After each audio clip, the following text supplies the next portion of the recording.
হে আমিরুল মুমিনিন, তিনি সত্যই একজন গরিব মানুষ। হিমসনগরে তার মতো দরিদ্র লোক নাই। এমন দিন চলে যায়, একাধারে কয়েকদিন চলে যায়, তার বাড়িতে চুলার উপরে রান্না করার কোনো সামগ্রী থাকে না। সুবহানাল্লাহ বলেন। তিনি হলেন আমাদের শাসক, হিমসনগরের গভর্নর, তিনি রাজ্য পরিচালনা করতেছেন। সম্মানিত ভাইয়েরা আমার, আমিরুল মুমিনিন তার নাম থেকে এবং তাদের মুখ থেকে কথা শুনে তিনি আর স্থির থাকতে পারলেন না। তার চোখ থেকে গরম পানিগুলো তার গাল বেয়ে বেয়ে পড়া শুরু করলো। এক পর্যায়ে তিনি শান্ত হলেন, নিজেকে সামলে নিলেন। তিনি চিন্তা করলেন, আমি এমন অবস্থায় আছি যে আমার গভর্নর এত অভাবী, আর তিনি রাজ্যের দায়িত্ব পালন করতেছেন, সমাজ পরিচালনা করতেছেন, তার কাছে তো অনেক সম্পদ আছে, কিন্তু ইচ্ছা থাকলেও করতে পারবে না, আত্মসাৎ করবে না। কেন করবে না? আত্মসাৎ করলেই জবাবদিহি করা লাগবে কার কাছে? মুসলিম জোরে বলেন কার কাছে? আল্লাহর ভয় অন্তঃকরণে আছে, এই জন্য তিনি এগুলোর প্রতি লোভ লালসা না করে শুধু দায়িত্ব পালন করে যাচ্ছেন আল্লাহর কাছে জবাবদিহিতার ভয় নিয়ে।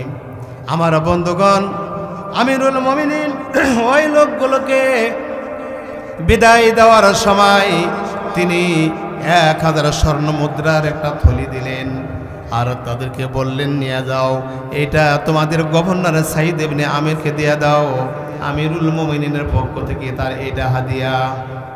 ভাইরা আমার, তারা যখন এই 1000 স্বর্ণ মুদ্রা হিমসনগরীর সেই গভর্নর সাইদ ইবনে আমিরকে দিয়ে দিলেন, সঙ্গে সঙ্গে যখন তিনি শুনতে পেলেন আমিরুল মুমিনিন তার জন্য হাদিয়া পাঠিয়েছেন, তিনি অঝোর ধারায় কান্না শুরু করে দিলেন, হায় আমার কাছে কেন এই হাদিয়া চলে আসলো। তিনি বড় চিন্তিত হলেন। আপনাদের কষ্ট হচ্ছে নাকি? তিনি বড় চিন্তিত হলেন, অনেক চিন্তাযুক্ত বেদনা ভরা মুখের ছাপ নিয়া তিনি বাড়িতে গেলেন, আর তিনি বড় টেনশনে পড়ে গেছেন। তার এই চেহারা দেখেই বোঝা যাচ্ছে।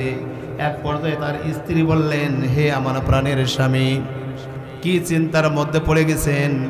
মনে হয় কোনো দুর্ঘটনা।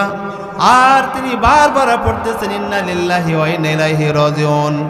এই জন্য তার স্ত্রী বলতেছেন, কেন বারবার আপনি এই দোয়া পাঠ করছেন? আমিরুল মুমিনিন কি ইন্তেকাল করেছেন? এক পর্যায়ে তিনি বললেন, না, আমিরুল মুমিনিন ইন্তেকাল করেন নাই, তার মৃত্যু হয় নাই, অথচ আমি তার চেয়ে বড় বিপদগ্রস্ত হয়েছি। এবার স্ত্রী বললেন, স্বামী প্রাণ খুলে বলুন, কোন বিপদের কারণে আপনি এরকম চিন্তিত, এরকম টেনশন করতেছেন, বারবার ইন্না লিল্লাহ পাঠ করতেছেন? তখন স্ত্রীকে বললেন, স্ত্রীর হ্যাঁ তোমাকে বলবো, বলার জন্যই তোমার কাছে আমি এসেছি। এবার তিনি বললেন, আমিরুল মুমিনিন খলিফাতুল মুসলিমিন ওমর রাদিয়াল্লাহু আনহুর পক্ষ থেকে আমার কাছে 1000 স্বর্ণ মুদ্রা একটা থলি উপহার দেওয়া হয়েছে, আমাকে হাদিয়া দেওয়া হয়েছে। আর তুমি তো জানো আমি এত সম্পদের মালিক হতে চাই না, আমি আল্লাহ রব্বুল আলামিনকে সন্তুষ্ট করার জন্য এই দুনিয়ার সম্পদের আমার কোনো প্রয়োজন নাই। আল্লাহু আকবার বলে। ভাইরা আমার, স্ত্রী বললেন, টেনশনের কোনো কারণ নাই, এগুলো ফেরত দেওয়া হোক। সাইদ ইবনে আমির বললেন, না, আমিরুল মুমিনিন যেটা আমাকে সম্মান করে হাদিয়া দিয়েছেন সেটা ফেরত পাঠানো আমার পক্ষে সম্ভব নয়, এটা আমি তার কাছে ফেরত পাঠাতেও লজ্জাবোধ করছি। বলো কি উপায়ে আমরা এর চিন্তা মুক্ত হতে পারি? তখন তারা সহধর্মিনী স্ত্রী বলল, তাহলে আর চিন্তা করার কোনো কারণ নাই, আমি একটা পরামর্শ দিচ্ছি, সেটা গ্রহণ করুন। 1000 স্বর্ণ মুদ্রা গরিব মিসকিন মানুষের মধ্যে বিতরণ করে দিন, গরিব মিসকিনদের সাহায্য করুন। 1000 স্বর্ণ মুদ্রা দিয়ে তারা অনেকটা উপকৃত হবে। জোরে বলেন সুবহানাল্লাহ। ভাইরা আমার, সাইদ ইবনে আমির রাদিয়াল্লাহু বললেন, স্ত্রী রে, তুমি সুন্দর পরামর্শ দিয়েছ, তোমার মনে কি কোনো কষ্ট হবে না? আমাদের সংসারে এত কষ্ট, এত অভাবের মধ্যে আমিরুল মুমিনিন 1000 স্বর্ণ মুদ্রা দিয়েছেন, সেটাও যদি আমি মানুষের মধ্যে দান করে দিই তাহলে তোমার মনে কি কোনো দুঃখ আসবে না?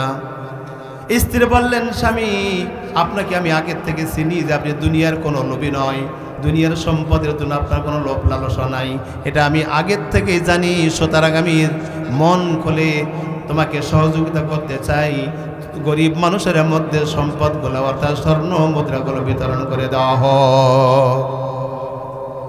ভাইরা আমার, বিতরণ করা হলো। এই কথা আমি আর সামনে লম্বা করতে চাই না। এত কষ্টের মধ্যে 1000 স্বর্ণ মুদ্রা আমিরুল মুমিনের পক্ষ থেকে তাদেরকে হাদিয়া দেওয়া হলো। তারা এটার লোভ করলেন না, কথা বলেন ঠিক কিনা? মুসলমান জোরে বলেন কথা ঠিক কিনা? আজ বাংলাদেশে বিগত 16 বছর ধরে তাদেরকে হাদিয়া দেওয়ার প্রয়োজন হয় নাই।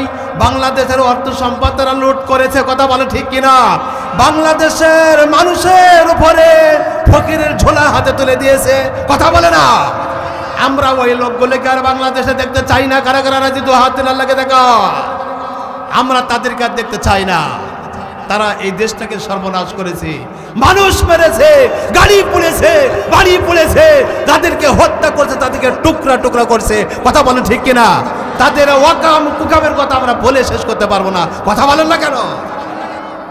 এই কথাগুলো মিথ্যা বলছি আমি এগুলো তাদের কথা সমালোচনা করার যদিও জরুরি, কিন্তু আমি সেদিকে যেতে চাচ্ছি না। আমি চাচ্ছি সমাধান। আমি সমাধানের বক্তব্য দিতে চাই। আমাদের ফিরে আসতে হবে। কে কোন দল করছেন তা আমার দেখার দরকার নাই, কথা বলে ঠিক কিনা? আমি চাই আমরা কোরআনের দিকে এগিয়ে আসবো। কোরআন যে পথে ডাকে সেই পথে আমরা এগিয়ে যাবো, কথা বলে ঠিক কিনা? আসতে হবে কি হবে না? কোরআনের পথে এগিয়ে আসতে হবে। কোরআন সমাধান দেবে। যদি আমরা ভুল করে থাকি, অন্যায় করে থাকি, তার জন্য আল্লাহর কাছে তওবা করলে আল্লাহ ক্ষমা করবেন, কথা বলে ঠিক কিনা? সাইয়েদ ইবনে আমির রাদিয়াল্লাহু নির্লোভ, অথচ ক্ষমতায় বসে আছেন, অভাবের তারা প্রশ্নই আসে না, কথা বলেন ঠিক কিনা? বাংলাদেশে যত বরাদ্দ আসে, আমাদের পাশে একজন সভাপতি আছেন, তিনি একজন মেম্বার। আমি মনে করি তিনি একজন নীতিবান মানুষ, তিনি একজন ইমানদার যুবক। এজন্য তার কাছে আমরা এরকম আশা করব না ইনশাআল্লাহ। আমার ভাইয়েরা, বাংলাদেশের রাস্তাগুলো যখন গ্যাপ হয়ে থাকে, এই গ্যাপগুলো পূরণের জন্য সরকারি বাজেট যখন আসে, তাহলে আমি উদাহরণস্বরূপ বলতে চাই, এক সময় দেখা গেল 20 টন করে এক ট্রাকে 20 টন করে গম ধরে। এরকম 20টা ট্রাক ভর্তি গম এখানে জমা হয়ে গেল। থানায় যখন জমা হলো, এলাকার লোকেরা চিন্তা করলো সারা রাত ধরে আজকে গম ধোয়াইছে, আমাদের এলাকার রাস্তাঘাটগুলো ভালো করার জন্য চলো আমরা দেখে আসি কতগুলো গমের বস্তা দেখতে গিয়ে তারা সেখানে দেখে সকালবেলা মানুষ ভ্যান ট্যান ভাড়া করে, রিক্সা ভাড়া করে, মোটরসাইকেল নিয়ে বিভিন্নভাবে দেখতে গেল। দেখতে যাওয়ার পর তারা সেখানে গিয়ে দেখে ওই জায়গাতে গম নাই, আছে অনেকগুলো বস্তা পড়ে। তারা কি করবে? গম দেখতে এসে যখন গম পেল না, তখন মনের দুঃখে গমের বস্তার সঙ্গে দেখে তারা বলে, মনে হয় কোনোদিন এই বস্তাতে গম ছিল। কথা বোঝেন না? বুঝতে পারছেন? তারা দেখতে আসলো গম, রাস্তা ভরাট করার জন্য, রাস্তা পাকা করার জন্য এসে দেখে গম নাই, খালি বস্তা পড়ে আছে। রাতারাতি গম গায়েব হয়ে গেছে। মনের দুঃখে তার বস্তার সঙ্গে বলছে, হায়, মনে হয় এই বস্তার ভিতরে গম ছিল। কি বলেন ঠিক কিনা? আমার কথা বোঝাতে পারছি আমি? ভাইরা আমার, লোকগুলো এখন বাড়ি যাচ্ছে। এই লোকগুলো ব্যথা ভরা মন নিয়ে বাড়ি চলে যায়। ভ্যান যখন গর্ত গিয়ে ঘ্যাত করে পড়ে, তখন কোমরটা খস করে ওঠে। কথা বলছি কিনা? পড়ে কি পড়ে না? গ্যাপের মধ্যে পড়লে কোমরটা খস করে ওঠে না? যখনই খস করে উঠছে তখন তাদের মনের থেকে একটা দোয়া আসছে। বিপদ পড়লে মানুষ কোন দোয়া পড়ে? সবাই বলে না? বলেন বলেন, ইন্না লিল্লাহি। এত ভালো দোয়া এই জায়গাতে হয়? কি বলেন? এত ভালো দোয়া হয়? তখন এই লোকটা মনের দুঃখে দোয়া পড়ছে, এইবার খালি ভোটটা নিবা আসিস। এটা হলো গর্থত পড়ার দোয়া। কিসের দোয়া এটা? গর্থত পড়ার দোয়া। বাস্তবতার সঙ্গে মিল আছে না নাই? কথা বলে। অথচ সাইয়েদ ইবনে আমির রাদিয়াল্লাহু আনহু তিনি কি করলেন? হাদিয়া পাইলেন, তিনি গ্রহণ করছেন, তা গরিব মিসকিনদের মধ্যে বিতরণ করেছেন, তার নিজের কাছে ব্যয় করেন নাই। আল্লাহু আকবার বলেন। এরকম নেতার দরকার আছে না নাই? জোরে বলেন। সম্মানিত ভাইয়েরা আমার, এক সময় আমিরুল মুমিনিন খলিফাতুল মুসলিমিন চলে আসলেন হিমস নগরী পরিদর্শন করার জন্য। মানুষের ভিড় জমে গেল। আমিরুল মুমিনিনের সঙ্গে তারা কথা বলছেন, মনের ভাব আদান প্রদান করছেন, সমস্যার কথাগুলো তুলে ধরছেন, সমাধানের পথগুলো তিনি বাতলে দিচ্ছেন। এমনইভাবে বেশ সময় অতিবাহিত হয়ে গেল। অতিবাহিত হয়ে যাওয়ার পর আমিরুল মুমিনিন জনগণকে বলতেছেন, হিমসবাসীরা তোমরা বলো তোমাদের গভর্নর কেমন কেমন আচরণ করে তিনি রাষ্ট্র পরিচালনা করেন। লোকেরা জবাব দিল, আমিরুল মুমিনিন আমাদের গভর্নর অত্যন্ত ভালো মানুষ, তার মতো ভালো মানুষ আমরা আর একটাও হিমস নগরে দেখতে পাই না। আল্লাহু আকবার বলেন না, জোরে বলে আল্লাহু আকবার, লিল্লাহি তাকবীর। আপনাদের কষ্ট হয় ভাইরা আমার? তারা জবাব দিল, আমিরুল মুমিনিন আমাদের গভর্নর খুব ভালো মানুষ, তার মতো ভালো মানুষ আমরা আর একটাও দেখতে পাই না। তবে তার বিরুদ্ধে আমাদের 3টা অভিযোগ আছে। কয়টা? ভালো মানুষ অথচ তার বিরুদ্ধে কয়টা অভিযোগ? 3টা অভিযোগ। সাইদ ইবনে আমেরকে ডাকা হলো, উপস্থিত হলো, জনগণকে বলা হলো সাইদ ইবনে আমেরের বিরুদ্ধে তোমাদের কি কি অভিযোগ আছে তোমরা তুলে ধরো। আর সাইদ ইবনে আমের তুমি লক্ষ্য করো তারা কি বিষয়ে তোমার উপর, তারা কি বিষয়ে তোমার জন্য অভিযোগ নিয়ে আসতে পারে। এই কথা বলার পর লোকেরা বলল, আমিরুল মুমিনিন আমাদের গভর্নর তার একটা নিয়মিত অসুবিধা হলো, তার একটা প্রথম দোষ আমরা খুঁজে পেয়েছি, তা হলো তিনি কোনোদিন সময় মতো অফিসে আসতে পারেন না। অফিসে অ্যাটেন্ড করতে তারা মোটামুটি দেরি হয়ে যায়।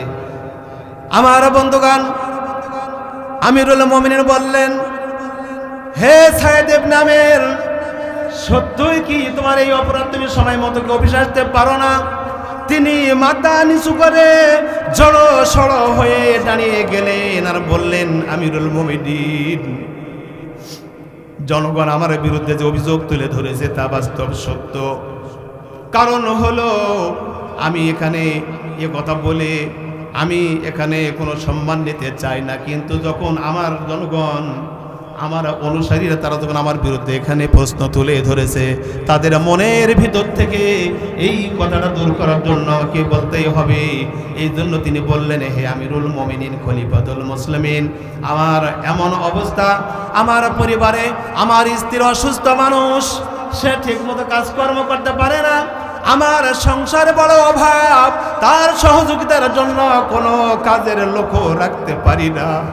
এই জন্য আমি নিজে সকাল থেকে নামাজ পড়ার পর থেকে তাকে আমি রান্না বান্নার সহ বিভিন্ন সাংসারিক কাজে সহযোগিতা করি, আর আমার স্ত্রীকে সহযোগিতা করতে গিয়ে আমার অফিসের টাইম একটু গ্যাপ হয়ে যায়। এই জন্য আমি সময় মতো অফিসে উপস্থিত হতে পারি না। আল্লাহু আকবার বলেন। আপনাদের কষ্ট হচ্ছে ভাই, একটু আল্লাহু আকবার বলে। তিনি বলছেন, আমার কাজ করার মতো লোক রাখবো, বেতন ভাতা দিব কোথা থেকে? আমিরুল মুমিনিন সে সামর্থ্য আমার নাই। আমি নিজে সে কাজগুলো করে একটু সময় আমার ক্ষেপণ হয়ে যায়, আমি অফিসে সময় মতো আসতে পারি না। আমিরুল মুমিনিন কথাগুলো অবলোক দৃষ্টিতে তাকালেন এবং শুনলেন। এরপর বললেন, হে দেশের জনগণ বলো তোমাদের 2 নম্বর কি প্রশ্ন, তার বিরুদ্ধে কি অভিযোগ আছে তোমরা উপস্থাপন করো। আমার ভাইয়েরা জনগণ বলতেছে, আমিরুল মুমিনিন আমরা দেখতে পাই আমাদের নেতা সাইদ ইবনে আমের রাদিয়াল্লাহু আনহু তিনি মাসের শেষে একটা দিন অফিস মিস করেন, তিনি অফিসে আসতে পারেন না।